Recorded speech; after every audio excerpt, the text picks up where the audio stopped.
আপনি যদি ব্যবসা শুরু করতে চান তাহলে এই ভিডিওটি স্কিপ করবেন না, কারণ ব্যবসা রিলেটেড এমন একটি কোর্স আপনাকে ফ্রিতে দেব যেটা আপনি হাজার হাজার টাকা খরচা করেও সেটা পাবেন না। বর্তমানে ধনী হওয়ার জন্য সব থেকে সহজ পদ্ধতি হচ্ছে ব্যবসা করা। আর আপনার যদি ব্যবসা বিষয়ে জ্ঞান না থাকে তাহলে কিন্তু আপনি ব্যবসা শুরু করতে করতেই লস খেতে পারেন।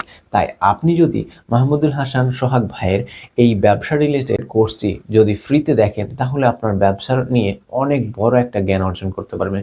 সেখানে আপনাকে শেখানো হয়েছে কিভাবে আপনার প্রোডাক্টকে মার্কেটিং করবেন, কিভাবে আপনার প্রোডাক্টকে অনলাইনে সেল করবেন, কিভাবে আপনি কাস্টমারের সাথে কথা বলবেন, কিভাবে আপনার প্রোডাক্টটা একটা ব্র্যান্ডে তৈরি করবেন এবং কোন কোন বিষয় কাজ করলে কোন কোন কাজ করলে আপনি ব্যবসায় লস খেতে পারেন। মোটামুটি একটা ভালো লেভেলে আপনি জ্ঞান অর্জন করতে পারবেন। তাই আপনি যদি ব্যবসা শুরু করতে চান অবশ্যই এই কোর্সটা আপনাকে করতেই হবে, আর এটা সম্পূর্ণ ফ্রিতে। তাই আপনি যদি এই ব্যবসার কোর্সের প্লে লিস্ট চান তাহলে আমাকে কমেন্ট করুন। ইনশাল্লাহ আপনাকে কমেন্টে প্লে লিস্টগুলো দিয়ে দেব।